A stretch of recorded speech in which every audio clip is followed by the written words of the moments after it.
안녕하십니까. 약자에게 힘을 주는 인생 성형가 정영기입니다.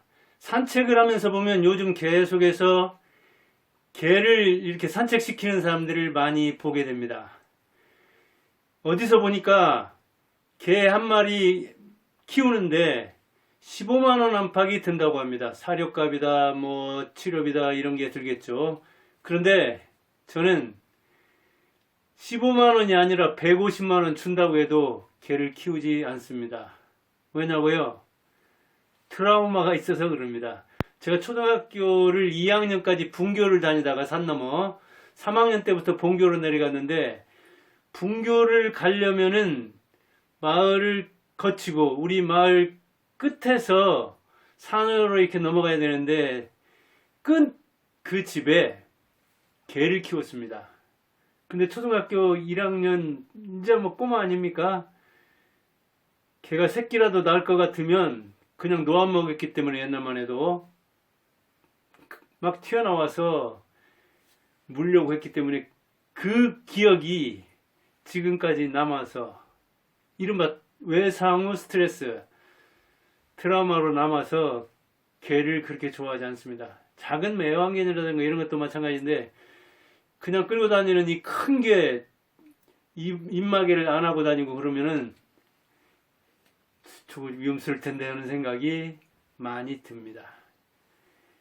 그래서 오늘 3월 들어서 소개할 책이 트라우마입니다. 트라우마 의미는 본래 서양에서는 신체적 상처와 정신적 상처를 말할 때 트라우마로 이야기한다고 하는데, 우리나라에서는 대개 외상후 스트레스다, 외상후 장애다 해서 어떤 전쟁이라든가 요새 학교 폭력 많이 나오죠. 정순신 아들 때문에, 아니면 아동 폭력, 가정에서 부모한테 폭력 당했을 때 잠재 속에 남아 있어서 비슷한 상황이 온다든가 그 기억을 떠올릴 때 정신적으로 이 손상감, 훼손감을 입는 것, 그것을 트라우마 그렇게 얘기하죠.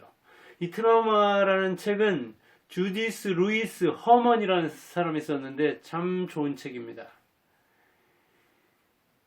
그런데 가정폭력이 학교폭력보다 더 심각합니다. 사실은. 왜? 아버지하고 부모하고 자식은 차이가 무척 크잖아요. 현격한 차이여서 부모가 어릴 때는 이를테면 한 4살 먹을 때까지는 거의 생사 여탈권을 쥐고 있잖아요. 그리고 부모는 벗어날 방법이 없잖아요. 평생 관계를 유지해야 되잖아요.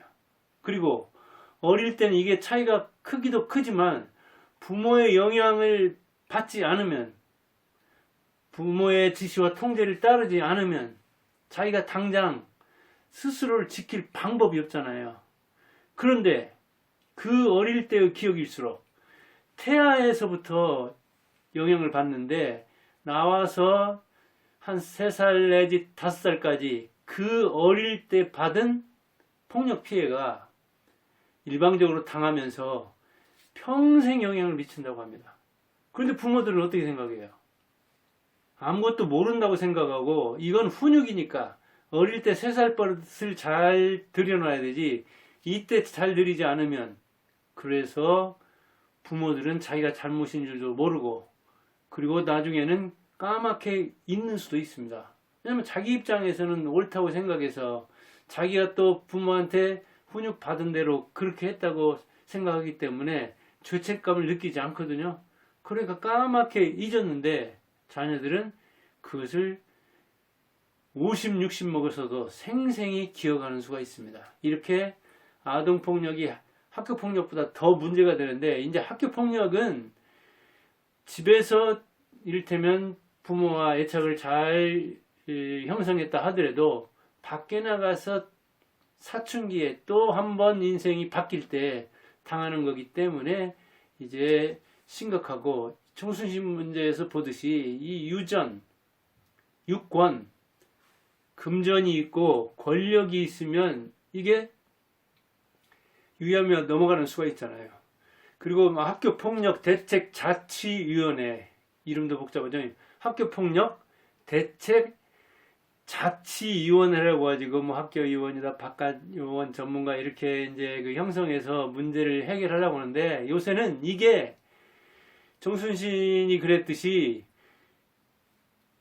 부모들이 개입해가지고 법정으로 끌고 가는 바람에 학교 자체 내에서 이것을 반성하고 아니면 그 사과하고 학교 내에서 다른 게 개입되지 않은 상태에서 교육적으로 해결되는 그쪽보다는 법률적으로 해결하려고 하는 사람들, 즉 법정으로 끌고 가려고 하는 사람들이 꽤 있다는 거예요. 특히 고등학교 같은 데서는 이게 이제 입시에도 영향을 주는 수가 있으니까 그 기록이 남으면 수시에서든 정시에서든 영향을 받으니까 그런 문제가 생기고 그만큼 그 위원회가 한계를 많이 갖는다고 합니다.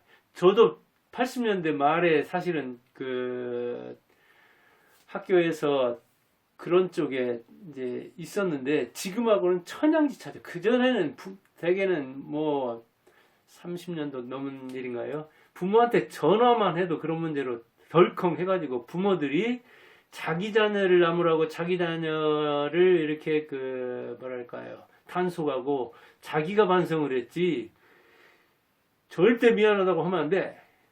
그리고 법에 가서 따져봐야 되지. 학교에서 여기 뭐 자치위원회에 있는 사람들이 뭘 알아. 이렇게 특히 이 서울대 나온 정순신 같은 사람 어때요? 우리나라 법 쪽의 절반 이상은 서울대가 점유하고 있습니다. 대한민국의 대학이 전문대를 포함하면 360개 안팎인데 2년제로만 제한해도 한 180개 안팎인데 그 중에 한 개 대학이 서울대가 법조계를 절반 이상 점유하고 있습니다. 특히 판검사 쪽에는 변호사가 아니라 꽉 잡고 있습니다. 요직은. 그러다 보니까 그 아들이 뭐 그 문제를 해결하는 법정을 해결하는 과정에서도 우리 아버지가 힘이 세다. 판사들 잘 안다. 얼마든지 해결할 수 있다. 그런 이야기를 했다고 하잖아요. 이럴 정도로 참 부모도 문제가 많고 부전자전이죠. 이런 그 한계를 갖기 때문에 학교에서 부모들이 굉장히 박탈감을 갖게 되는 거죠. 그래서 이번 그 인사가 문제를 일으켰는데 윤석열도 그렇고 지금 한동훈도 그렇고 정순실도 그렇고 이 검사들은 일반인들하고 자기가 다르다고 생각하거든요. 우리나라 통치 원리가 바로 뭡니까? 분리와 차별입니다. 저 친구들은 우리하고 다르다, 갈라요. 그리고 차별하는 거예요. 검사하면 우리하고 똑같이 일반인하고 똑같은 사람이라고 생각할 줄 아는데 그렇지 않아요. 그러니까 그 사람들 세계 속에서 볼 때는 그 사람들과 더불어 살았기 때문에 문제가 안 된다고 생각하는 거예요. 그러니까 뭐 추천하는 사람도 있고 뻔뻔하게 한번 한 자리 해볼까 하는 사람도 있는 거 아니겠어요? 그러면 이 트라우마는 어떤 영향이 있느냐, 외상 후 스트레스를 받으면 어떤 영향이 있느냐 해서 이 저자는 인간관계, 그 다음에 공동체에 대한 애착, 그러니까 관계, 애착, 사랑해서 탁 달라붙는 게 애착이죠. 그 다음에 자기 구성, 플롯 그런 이야기인데 자기 기반, 자기 형성체, 그러니까 다른 사람과 맺는 거, 그 다음에 공동체 속에서 그 어떤 사랑을 느끼는 거, 소속감을 느끼는 거, 그 다음에 자기 구성감, 자기 기반, 이게 손상을 받는다 그런 얘기죠. 한마디로 개인이 사회에 나가서 생활을 하는데 큰 지장을 받는다는 이야기죠. 그렇죠. 정신적으로 버틸 수 없는데 어떻게 그 학교 교육도 이를테면 목적이 가정교육과 더불어서 자립이잖아요. 자주 독립이잖아요.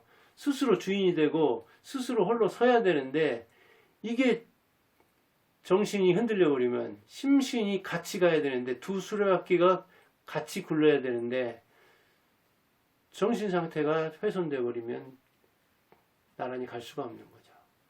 그런데 인간이라는 것은 본래 어떤 외부의 상황에 노출되면은, 외부의 자극에 노출되면 본래는 심신이 같이 대응하는 거다. 신체와 정신이 같이 대응.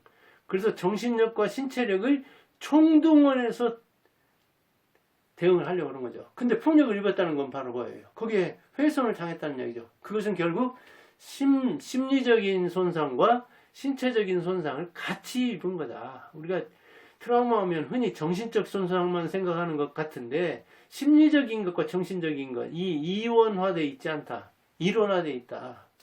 그래서 아동기에 학대를 받으면, 폭력을 받으면, 특히 그것도 가장 비대할 사람, 자기의 그 생사 여탈권을 쥐고 있는데 자기를 가장 사랑해야 할 사람한테, 그 부모한테 폭력을 당하면 그 피학대자는 어디에서 가해자가 될 수는 없다.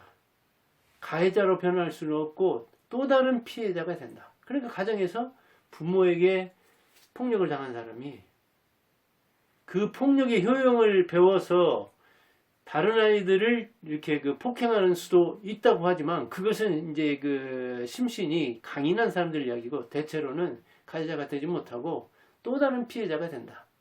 또 다른 대상한테. 그러니까 학교에서 사회에서 폭력을 당하게 되는 거죠. 그런데 부모는 자기가 잘못한 줄도 모르고 반성도 안 하는 수가 있는 거죠.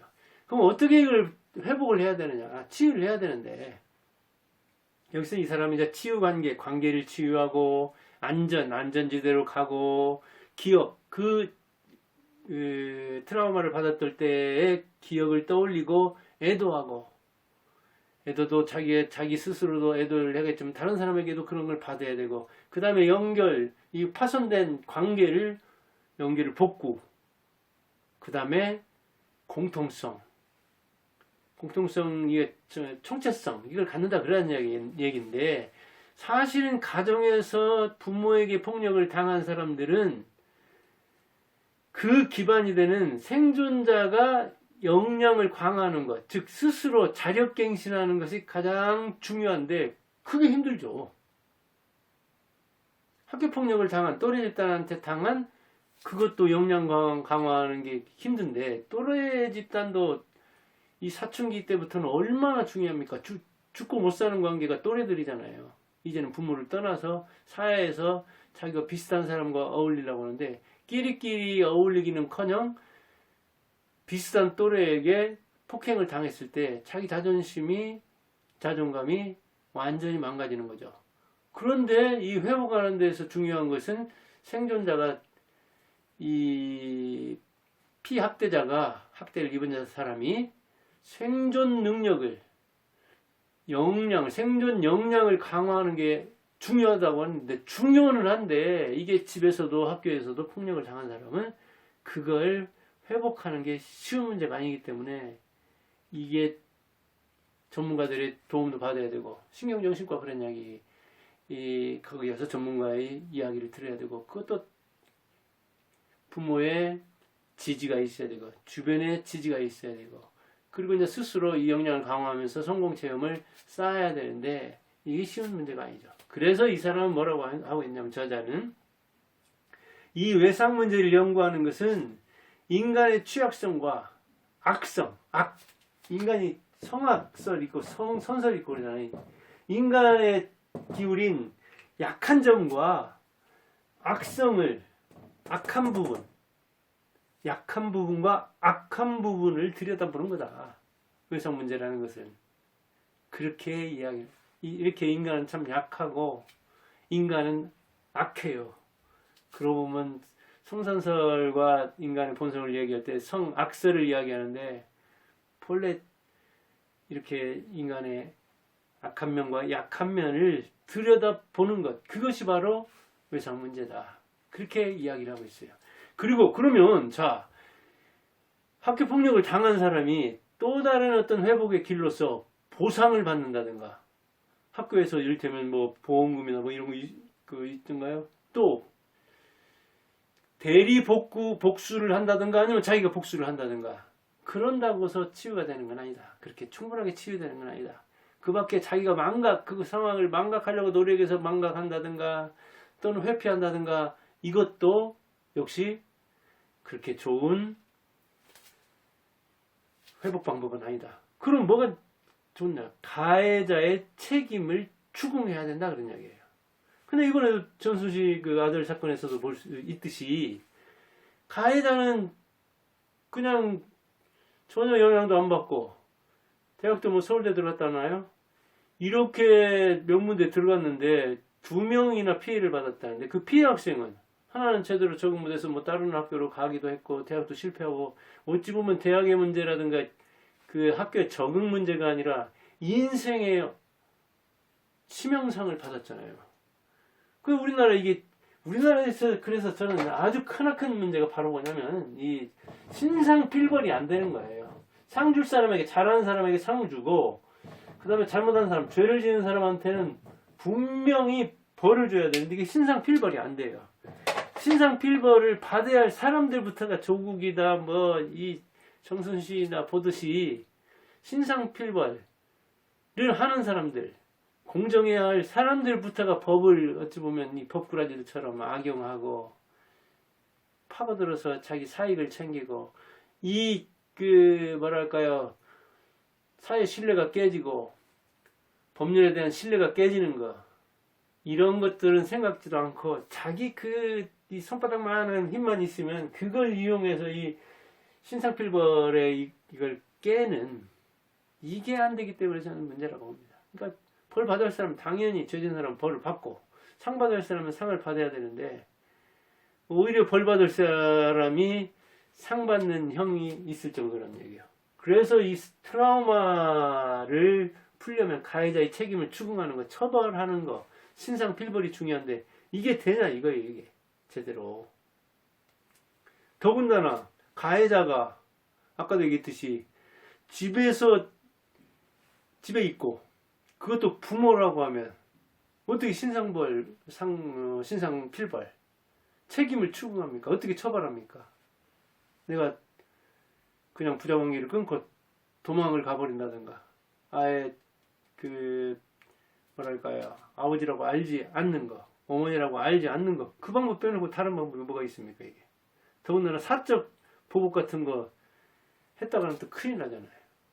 이렇게 아동폭력, 가정폭력은 실제로 가해자의 책임을 추궁한다는 것이 이게 쉬운 문제가 아니죠. 그러나 하려고 하는 사람도 있죠. 학교폭력은 법률로 많이 해결하려고 하듯이 역시 가정에도 요새 법률이 들어가고 있죠. 법률이 들어가면 이제 가족 간의 애착은 다 나가야 되죠. 참 이런 점에서 학교도 중환자지만 학교보다 더 중환자는 가정이죠. 그런데 부모들이 반성을 해야 되냐고요. 그 어릴 때 아이가 그 트라우마를 알았다는 것을 이야기를 하면 지금 상황에서는 이제 아버지하고 이렇게 그런 이야기를 할 만한 상황이 됐으면 아버지가 그 이야기를 듣고 내가 언제 그런 적 있냐? 너 잘 때라고 했지 하면서 역시 방어를 하고 반성 안 하는 사람이 태반일 겁니다. 가정에서 애착을 형성해서 최고의 신뢰관계를 쌓아야 할 사람들 간에 이 관계가 틀어져서 트라우마를 앓는 사람 이런 사람들이 무척 많거든요. 그런 차원에서 이제 3월 학교 가니까 학교에서 이 학폭 문제도 문제가 되지만 가정에서 부모들도 정말 뭐 60대 후반이고 만약 자녀들이 그렇게 그 트라우마를 받은 적이 왜 없겠어요? 그렇다면 저도 반성을 해야죠. 자녀들에게 미안하다고 할 때는 해야죠. 이걸 안 하기 때문에 남자들이 특히 그래서 남자들이 쪽방촌에 많이 살고 무연고 사망 많이 하고 그 다음에 고독사 많이 하고 자녀들로부터 왕따 많이 당하고 그런 겁니다. 남자들이 가해해놓고 그걸 사랑이라고 하는 거예요. 사랑의 매로 포장하는 거예요. 미워하는 거예요. 그러니 내가 무슨 잘못이 있냐 하면서 끝까지 와서 빌길 바라는데 자녀가 어느 정도 성장한다면은 같이 잘못했다고 안 하죠. 그리고 오늘은 그 3월의 책으로 트라우마라는 책의 그 내용에 기반해서 제 생각을 더해서 이야기해 봤습니다. 저도 아까 이 개한테 당한 그 트라우마가 있다고 했는데 이게 가해자가 사람이 아니고 개일 경우에는 책임 추궁을 할 수도 없고 그 개는 아마 있지도 않을 겁니다. 그러나 그 개한테 받은 게 다른 개한테 이제 반영이 돼서 저는 개에 대해서 뭐 그렇게 그래서 막 집에 이렇게 어느 이제 그런 데 가고 막 개가 집에 들어와 있고 그러면 심란합니다. 예, 이렇게 어릴 때 받은 트라우마는 오래 가는데 그걸 부모한테 받았을 때는 얼마나 더 가겠습니까? 만약 부모라면 잘 생각해서 자녀가 문제를 제기하면 그건 틀림없이 자녀 생각이 옳은 거죠. 그리고 자기가 생각할 때 자녀들을 너무나 어릴 때 이렇게 체벌을 통해서 훈육을 했다는 생각이 들면 지금이라도 그 방법이 옳지 않다고 반성한다면 자녀들에게 잘못을 구할 필요도 있지 않나 그런 생각을 해봅니다. 감사합니다.